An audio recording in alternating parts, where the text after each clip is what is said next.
దివ్యవాణి TV ప్రేక్షకులకు సాయం సమయ శుభాభివందనాలు, దైవాశిస్సులు.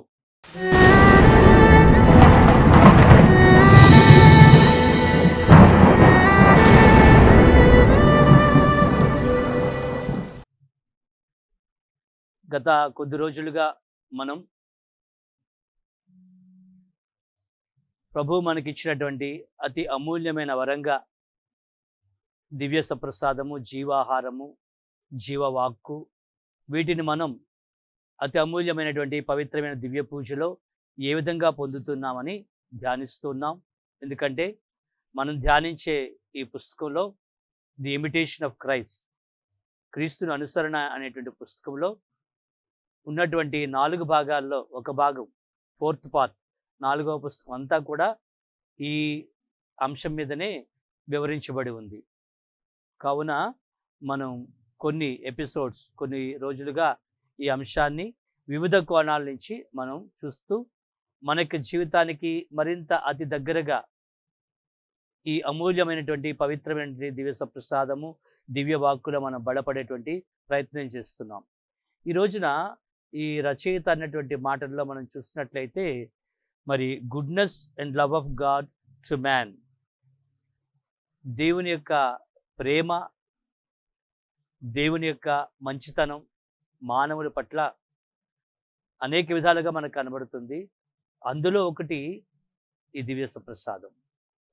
దేవుని యొక్క ప్రేమ, దేవుని మంచితనం. తండ్రి దేవుడు పంపించాడు, క్రీస్తు లోకానికి వచ్చాడు. తండ్రి దేవుడు చెప్పినట్టుగా తన యొక్క రక్షణ కార్యాన్ని పూర్తి చేశాడు.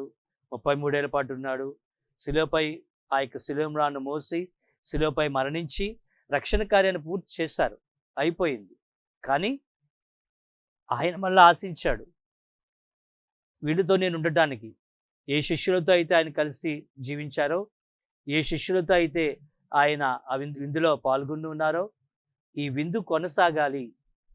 నేను సాగించినటువంటి రక్షణ బలి విందు కొనసాగాలి. దీన్ని వీరు జ్ఞాపకార్థంగా ఎప్పుడూ చేసుకోవాలి అని ఈ అనుబంధాన్ని ఏర్పాటు చేసి తన యొక్క శరీర రక్తములను దివ్యమైనటువంటి ఈ రొట్టె ద్వారా, అదేవిధంగా ద్రాక్షరసం ద్వారా మనకు తన అమూల్యమైనటువంటి శరీర రక్తాలుగా మార్చి ప్రభు ఇచ్చేటువంటి గొప్ప మంచితనాన్ని, ప్రేమను మనం చూస్తూ ఉన్నాము ఈ దివ్య సప్రసాదము ద్వారా.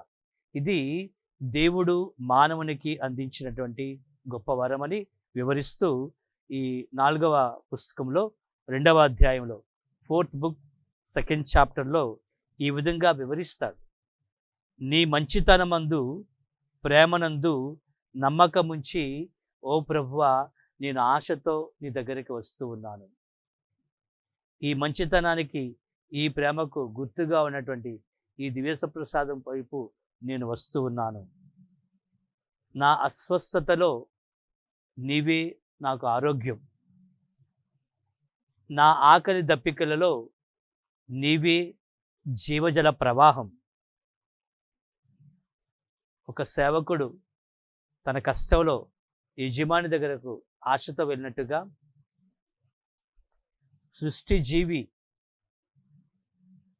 ఇబ్బందుల్లో ఉండేటప్పుడు సృష్టికర్త దగ్గరకు వెళ్ళినట్టుగా, బాధలో ఇబ్బందుల్లో ఉండే ఒక మనిషి ప్రశాంతతనిచ్చే మరొక వ్యక్తి దగ్గరకు వెళ్ళినట్టుగా, నేను నీ చెంతకు, నీ దగ్గరకు, నా ఆరోగ్యం కొరకు, ఈ జీవజల ప్రవాహం కొరకు, నీవు నా యజమానుడవని, నీవు నా సృష్టికర్తవని, నాకు ప్రశాంతతనిచ్చేవాడవని నేను నీ దరికి వస్తున్నానని ఈ రచనలో వివరిస్తూ ఉన్నాడు. ఇటువంటి ధ్యాసతో, ఇటువంటి భక్తితో ఆయన యొక్క ప్రేమను, ఆయన యొక్క మంచితనాన్ని మనం పొందటానికి ఆశతో నీ దరికి వస్తున్నాను ప్రభు అని మనం అంటూ ఉండాలి. అయితే నీ దరికి రావటానికి నేనెవరిని, నేను ఏ పాటి వాడను అని ఒకవేళ మనం ప్రశ్న వేసుకున్నట్లయితే, నేను ఒక పాపిని, నా బలహీనతలతో ఉన్నవాడిని అని ఒప్పుకుంటూ మనం వెళ్తున్నాం. అయినప్పటికీ నేను నీ దరికి వస్తూ ఉన్నాను, నేను తప్పిదాలు చేస్తున్నాను, పాపం చేస్తున్నాను, బలహీన పరిస్థితుల్లో ఉన్నాను, అయినప్పటికీ నేను నీ దరికి వస్తున్నాను. ఎందుకంటే నీ ప్రేమ అక్కడ నాకు హెడ్డింగ్లో పైన కనబడుతుంది. నీ మంచితనం నాకు అక్కడ పైన హెడ్డింగ్లో కనబడుతుంది. నీ ప్రేమను బట్టి, నీ యొక్క మంచితనాన్ని బట్టి వాటి వైపుకి నేను చూస్తూ నీ దరికి నేను చేరుకుంటున్నాను. నా వైపుకి, నా బలహీనత వైపుకి నేను చూడకుండా నీ వైపుకి చూసి వస్తున్నాను. నా దుర్మార్గ జీవితాన్ని నేను అంగీకరిస్తూ మరొక వైపు ఉన్నటువంటి నీ అనంతమైనటువంటి ప్రేమను గుర్తు చేసుకొని, నీ అనంతమైన ప్రేమకు కృతజ్ఞతలు తెలియజేస్తూ నీ చెంతకు వస్తున్నానన్నాడు. నా బలహీనతలలో కూడా నీ మంచితనానికి నేను దాసోహం అవుతూ ఉన్నాను. నేను బలహీనుడిగా దూరం అవుతున్నప్పటికీ, అక్కడ నేను చతికిలపడి ఉండిపోతున్నప్పటికీ, నీ మంచితనం చూసేసరికి లేచి మరలా వచ్చి నీకు దాసోహం అవుతూ ఉన్నాను. నీ అనంత ప్రేమకు నేను దాసుడనే. యువర్ ఇన్ఫినిట్ లవ్, అవధులు లేనటువంటి, నేను కొలవలేనటువంటి, నేను లెక్కించలేనటువంటి, నేను వివరింపలేనటువంటి నీ అనంతమైనటువంటి ప్రేమకు నేను దాసోహం అవుతున్నాను. I surrender your infinite love. నీ అనంతమైన ప్రేమకు నేను పూర్తిగా నన్ను నేను నీకు అర్పించుకొని పూర్ణ నమ్మకంతో నేను నీ దగ్గరకు వస్తున్నాను ప్రభు అని యోహాను శుభవార్త 6వ అధ్యాయము 51వ వచనములో ప్రభు మనకు వాగ్దానం ఇస్తున్నాడు. పరలోకమును దిగి వచ్చిన జీవము గల ఆహారమును నేనే, ఈ ఆహారాన్ని భుజించేవాడు నిరంతరము జీవించును. కాబట్టి జీవాన్నిచ్చేటువంటి, నిరంతరము ఈ జీవాన్నిచ్చేటువంటి, నేను నిర్జీవమైపోయినా, బలహీనతలో ఉండినా, కృంగినా, కృషించినా, నేను చతికిలబడినా మళ్ళా లేచి నీ దగ్గరకు నేను వస్తున్నాను. ఎందుకంటే నీ దగ్గర ఈ జీవాహారం ఉన్నది, జీవజల ప్రవాహం ఉన్నది, నీ రక్షణ ఉన్నది. ఈ రక్షణ నేను పరిపూర్ణంగా ఈ రక్షణ బలి యాగములో నేను పొందగలుగుతూ ఉన్నాను. హోలిస్టిక్, హోలీ సింబల్ అంటాడు. పరిపూర్ణంగా ఉన్నటువంటి పవిత్ర గురుతు అంటాడు ఈ రక్షణ బలిని ఈ రచయిత. హోలిస్టిక్, హోలీ సింబల్, పరిపూర్ణంగా ఉన్నటువంటి పవిత్రమైనటువంటి గురుతు ఈ రక్షణ బలి మనకు అని. అటువంటి పవిత్రమైనటువంటి, పరిపూర్ణమైనటువంటి వరము చెంతకు నేను వస్తూ ఉన్నానని. పుణ్యచరిత్రులందరికీ కూడా, వాళ్ళందరికంటే కూడా పుణ్యపురుషుడైన ఓ దేవా, నేను నీ కోసం వంగి వినయముతో నమస్కరిస్తూ వస్తున్నాను. నీవు నీ కరుణెత్తి నా వైపు చూడు ప్రభు. నేను నీ దరికి వస్తున్నాను ఈ జీవాహారం కోసం. నేను నిన్ను పిలుస్తూ ఉన్నాను, పరలోక విద్యకే నువ్వు ఆహ్వానిస్తూ ఉన్నావు కదా, నేను నీ చెంతకు వస్తూ ఉన్నానని ఆయన యొక్క మంచితనాన్ని, ఆయన యొక్క ప్రేమను బట్టి ఆయన చెంతకు మనం వెళ్తూ ఉన్నట్లయితే, ఈ ప్రేమతో, ఈ మంచితనంతో అతడిచ్చే అమూల్యమైనటువంటి వరములలో ఈ వరాన్ని కూడా మనం పొందగలం, ఆస్వాదించగలం. ఇందుకు గాను దేవునికి మనం కృతజ్ఞత అర్పిస్తూ, కృతజ్ఞతాపూర్వకంగా మన స్తుతి గీతం ద్వారా ప్రభుని మహింపరచుకుంటూ, ప్రభువా నీ మంచితనానికి, నీ ఉదారత్వానికి, నీవు చూపించిన ప్రేమకు నేను నిత్య కృతజ్ఞుడను అని మనం ధ్యానించుకుందాం.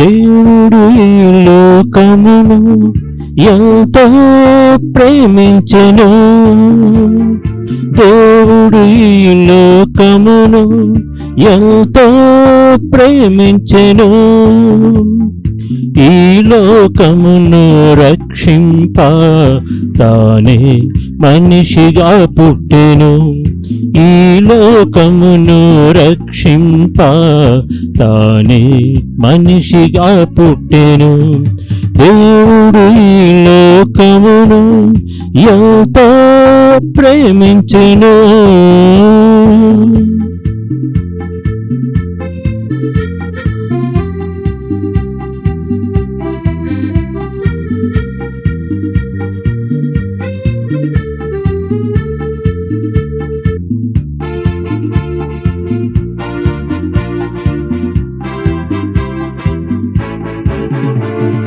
ప్రేమను శాంతిని ఈ భూమిలో స్థాపించుటకు తెంచెను,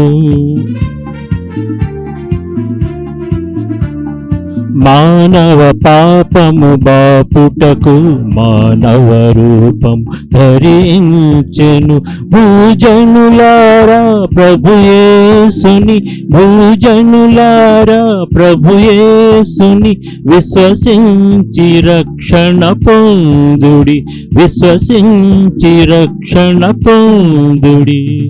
దేవుడు ఈ లోకమును ఎంతో ప్రేమించెను, దేవుడు ఈ లోకమును ఎంతో ప్రేమించెను, ఈ లోకమును రక్షింప తానే మనిషిగా పుట్టెను, ఈ లోకమును రక్షింప తానే మనిషిగా పుట్టెను. దేవుడు ఈ లోకమును ఎంతో ప్రేమించెను.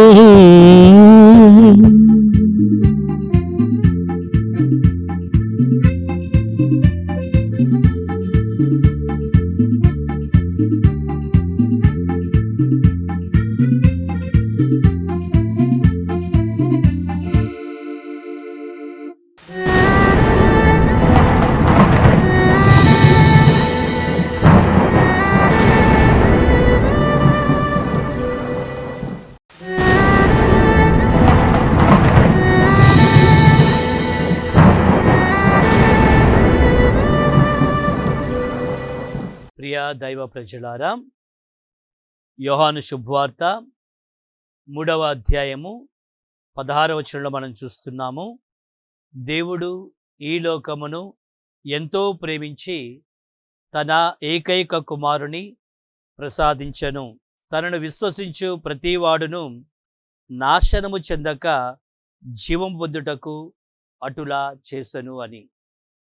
ఇప్పుడు మనం దేవుని స్తుతిస్తూ పాటలు పాడుతున్నాము, ఈ వాక్యంలో మనం ధ్యానిస్తున్నాం. దేవుడు తన యొక్క ప్రేమను బట్టి, తన యొక్క మంచితనాన్ని బట్టి తన కుమారుణ్ణి ఈ లోకానికి పంపించారు. తన కుమారుడు ఈ లోకానికి వచ్చాడు. ఆ కుమారుడైన రక్షకుడైన క్రీస్తు శిలువ బలియాగాన్ని అర్పించాడు. ఆ బలియాగము మనతో కొనసాగడానికి ఈ కడరా భోజన విందును ప్రభు అర్పించినటువంటి కలువరి యాగాన్ని మనం ప్రేమతో కొనసాగించడానికి మనకు దివ్య భోజనాన్ని ఇచ్చాడు. మనందరము కూడా జీవముతో ఉండడానికి ఆయన అటులు చేసెను అని పరిశుద్ధ వాక్యం మనకు తెలియజేస్తూ ఉంది. ఒకరోజు ఒక అతిథి ఒకరింటికి వచ్చారు. ఆ ఇంట్లో ఉన్నటువంటి భార్యాభర్తలు ఇద్దరు ఉన్నారు. ఉదయం 7:30-8 గంటల టైంలో వచ్చినటువంటి ఆ యొక్క అతిథిని ఇంట్లోనికి ఆహ్వానించి, రండి కూర్చోండి అని చెప్పి, ఇదిగో మా వారు స్నానం చేస్తున్నారు, ఒక 2 నిమిషాల్లో వస్తారు కూర్చోండి అని అతన్ని కూర్చోబెట్టి ఆమె లోపలికి వెళ్ళి కాఫీ తయారు చేసి తీసుకొని వచ్చి అక్కడ టేబుల్ మీద పెట్టింది. కాఫీతో పాటుగా షుగర్ వేరేగా ఒక పాత్రలో వేసి స్పూన్ పెట్టి అక్కడ ఉంచింది. కాఫీ పెట్టానండి తీసుకోండి అని చెప్పేసి ఆమె లోపలికి వెళ్ళింది. ఇతను చాలా శ్రద్ధగా పేపరు చదువుతూ ఉన్నాడు. శ్రద్ధగా పేపర్ చదువుతూ ఉండడం వలన ఆ పేపర్లో లీనమైపోయి ఆ యొక్క ధ్యాసతో కాఫీ కప్ నెమ్మదిగా అందుకొని ఇలా కొద్దిగా తాగాడు, సిప్ చేశాడు. అది మరి చప్పగా ఉంది, తీయగా లేదు. అప్పుడు చూశాడు అక్కడ షుగర్ ఉంది అని. షుగర్ ఇక్కడ పెట్టింది ఆమె అని గుర్తు వచ్చి కొద్దిగా స్పూన్తో షుగర్ తీసి ఆ కప్పులో వేసుకొని మళ్ళా తాగడం ప్రారంభించాడు. ఇంకా ఆ కాఫీ తీయగా లేదు, చప్పగానే ఉంది. మళ్ళా రెండోసారి స్పూన్తో షుగరు అందులో వేసుకొని మళ్ళా పేపర్ చదువుతూ మళ్ళా కాఫీ సిప్ చేశాడు. ఇలా 2 సార్లు, 3 సార్లు, 4 సార్లు చేసినా సరే ఆ కాఫీ ఇంకా తీయగా లేదు, చప్పగానే ఉంది. దానికి కారణం ఏమిటో మనందరికీ తెలుసు. ఆయన ఆ కాఫీ కప్‌లో షుగర్ వేశాడు కానీ ఆ స్పూన్‌తో ఆ షుగర్‌ని కప్‌లో కలపలేదు. కలిపినప్పుడే ఆ తీయదనం కాఫీలోకి చేరినప్పుడు కాఫీ మనకి ఆ తీయదనం టేస్ట్ అనేది వస్తుంది. అలాగునని ప్రియ సహోదరి సహోదరులారా, మనము దివ్య సప్రసాదాన్ని స్వీకరించుకుంటున్నాము. దేవుని యొక్క ప్రేమకు గుర్తు అని, ఆయన యొక్క మంచితనానికి గుర్తు అని దివ్య సప్రసాదాన్ని మనం తీసుకుంటూ ఉన్నాం. మన యొక్క విశ్వాస జీవితంలోనికి, అనుదిన జీవితంలోనికి తీసుకుని వెళ్తున్నాం. అవర్ డైలీ లైఫ్, మన అనుదిన జీవితం ఆ కాఫీలా ఉంటే, ఈ దివ్య సప్రసాదం అనేటువంటిది ఆ కాఫీని మధురంగా చేయవలసినటువంటి షుగర్, మధురిమ, తీయనిది, రుచిని ఇచ్చేది, జీవాన్ని ఇచ్చేది. ఎప్పుడైతే మన జీవితాన్ని అటువంటి మధురమైనటువంటి జీవితంగా, అంటే క్రీస్తుని యొక్క ప్రేమను, క్రీస్తుని యొక్క మంచితనాన్ని మన జీవితంలో చూపిస్తున్నామన్నట్లయితే ఈ దివ్య సప్రసాదాన్ని మన జీవితంలోనికి, మన హృదయంలోనికి మనం కలిపినట్లు. లేకపోతే మన మామూలుగా నోటితో ఆమెనని చెప్పి తీసుకున్నట్లే అవుతుంది. అందుకనే పదే పదే పలుసార్లు యోగ్యంగా దివ్య సప్రసాదము స్వీకరించడం గురించి కూడా మనకు వాక్యంలో హెచ్చరికలు చూస్తున్నాం. అది మరొక రోజున మనం ఆ విషయాన్ని ప్రస్తావిస్తాం. మరి మనం మన జీవితంలోనికి షుగర్ వేసినటువంటి కాఫీలా మన జీవితంలోనికి ఆ మధురిమ, తీయదనాన్ని యాడ్ చేయడానికి ఈ దివ్య సప్రసాదము క్రీస్తుని యొక్క ప్రేమని మన హృదయంలో నింపటం, క్రీస్తుని యొక్క మంచితనాన్ని మన హృదయంలో నింపటం, అవి మన జీవితంలో ప్రతిబింబించేటప్పుడు మన జీవితంలో ఈ దివ్య సప్రసాదం తాలూకా ప్రభావం, దాని తాలూకా ఔన్నత్యం, ఆ మంచితనము, ఆ ప్రేమ మన జీవితంలో నుంచి కనిపిస్తూ ఉంటుంది. పునీత చిన్న తెరేసమ్మ గారు Saint Teresa of child Jesus లేదా సెయింట్ తెరేసా ఆఫ్ లిసిక్స్ అని అంటూ ఉంటారు. ఈ చిన్న తెరేసమ్మ గారు తమ యొక్క జీవితాన్ని ఆటోబయోగ్రఫీ, తన యొక్క స్వచరిత్రగా, జీవిత చరిత్రగా ఆమె రాసుకున్నటువంటి ఒక పుస్తకం స్టోరీ ఆఫ్ ఎ సోల్, ఒక ఆత్మ కథ అనేటువంటి పుస్తకంలో ఆమె రాస్తూ ఉన్నారు. ఈ పుస్తకం అంతా కూడా ఆమె క్రీస్తుని యొక్క ప్రేమను వివరిస్తూ ఉన్నారు. అతి తక్కువ కాలం మాత్రమే జీవించినటువంటి ఈమె మరి ఆ క్రీస్తుని యొక్క ప్రేమను, ఆ మధురిమను తన యొక్క జీవితంలో చవిచూశారు. ఎలా ఆమె వివరిస్తూ ఉన్నారు. Love for Jesus particularly as expressed in Holy Eucharist. అతి పవిత్రమైన దివ్య సప్రసాదము ద్వారా, దివ్య సప్రసాదాన్ని స్వీకరించడానికి నేను ఆశతో వెళ్ళడం ద్వారా, భక్తితో స్వీకరించడం ద్వారా, ఆ దివ్య సప్రసాదం ప్రభువు నాలో ఉండటం ద్వారా ఆ క్రీస్తుని యొక్క ప్రేమని నేను ఆస్వాదిస్తూ ఉన్నాను అని తను ఈ రాసినటువంటి యొక్క పుస్తకములో క్రీస్తుని యొక్క ప్రేమను వివరించేటప్పుడు, ఆ క్రీస్తుని యొక్క ప్రేమను చవిచూచేటప్పుడు అతి ఎక్కువ భాగం తన యొక్క వివరణలో ఈ దివ్య సప్రసాదం గురించి ఆమె ఇస్తూ ఉన్నారు. అందుకనే ఆమె ఒకే ఒక పదాన్ని, ఒక ఈక్వేషన్ ఇచ్చారు. Eucharist is the sacrament of love అని అంటూ ఉన్నారు. సాక్రమెంట్ ఆఫ్ లవ్, దివ్య సప్రసాదము క్రీస్తు ప్రేమ దివ్య సంస్కారము అని. సాక్రమెంట్ దివ్య సంస్కారం అంటాం 7 సప్తవర సాంగ్యాలలో. దివ్య సంస్కారము క్రీస్తుని యొక్క ప్రేమకు గుర్తు. దివ్య సప్రసాదము క్రీస్తు ప్రేమ దివ్య సంస్కారము. It is an sacrament of love అని వివరిస్తూ ఉన్నారు. అంటే మనం ఆ దివ్య సప్రసాదాన్ని అంత స్థాయిలో అలా మనం పొందేటప్పుడు ఆ ప్రేమ మనలో సజీవంగా ఉంటుంది, జీవవంతంగా ఉంటుంది. మన జీవితంలో ఆ క్రీస్తుని యొక్క ప్రేమ, మంచితనము ప్రస్ఫుటంగా కనబడుతూ ఉంటాయని ఈ విషయాన్ని ఆమె పూర్తిగా విశ్వసించింది. దివ్య ప్రసాదం ద్వారా ప్రభుని నాలోనికి పిలుస్తాను అని ఆమె అంటున్నారు. పిలిచినటువంటి ప్రభువుని a deep encounter with him, నేను ఆయన కలుసుకుంటాను. నేను పిలిచినటువంటి ఆయన నాలోనికి వచ్చినప్పుడు ఎన్కౌంటర్, నేను ఆయన కలుసుకుంటూ ఉన్నాను అని ఒక అనుభవంగా వివరిస్తూ ఉంది. Deep love for Jesus as expressed in the Eucharist. ఈ అమితమైనటువంటి ప్రేమను దివ్య సప్రసాదం పట్ల ఆమె చూపిస్తూ ఉన్నారు. మనలోనికి ప్రభువు వచ్చి మనల్ని పూర్తిగా మార్చుతారనే ఆమె పూర్తి నమ్మకం. అలానే అటువంటి ఆలోచన, అటువంటి భక్తి, ఈ ప్రేరణ, ఈ పుణ్య చరిత్రలు మనకు కూడా అందిస్తూ ఉన్నారు. రోమీయులకు రాయబడిన పత్రిక 5వ అధ్యాయము 8వ వచనంలో మనం చూసినట్లయితే, మనము పాపాత్ములమై ఉన్నప్పుడే క్రీస్తు మన కొరకై మరణించుటను బట్టి దేవుడు మనపై తనకున్న ప్రేమను చూపుతున్నారు అని. రోమీయులకు రాయబడిన పత్రిక 5వ అధ్యాయము 8వ వచనంలో, మనం ఏ స్థితిలో ఉన్నప్పటికీ, ఆయనకు దూరంగా ఉన్నప్పటికీ, ఆయన మనం కాదనుకొని దూరం వెళ్ళినప్పటికీ, అనగా పాపపు స్థితిలో ఉన్నప్పటికీ కూడా ఆయన మనలను మరణించకుండా ఉండడం కోసం, మనం నిర్జీవనం కాకుండా ఉండడం కోసం మనపై తన యొక్క ప్రేమను చూపిస్తూ ఉన్నారని, ఆ ప్రేమ గురుతుని క్రీస్తు ద్వారా దేవుడు మన మధ్యకు పంపారని. 1 యోహాను 4వ అధ్యాయము 9-10 వచనాలు. యోహాను రాసిన మొదటి లేఖ 4వ అధ్యాయము 9-10 వచనములు. మనము దేవుని ప్రేమించితిమి అని కాదు, ఆయన మనలను ప్రేమించి మన పాపముల కొరకు విమోచకుడిగా తన కుమారుని పంపెను. ప్రేమ అనిన ఇట్టిది అని వివరిస్తున్నారు. మనం ఆయన ప్రేమించడం కాదు, ఆయనే మనలను ప్రేమించి మనకు విమోచకుడిగా తన కుమారుణ్ణి పంపించాడు. కాబట్టి ఇది గొప్ప ప్రేమ అని వివరిస్తూ ఉన్నాడు.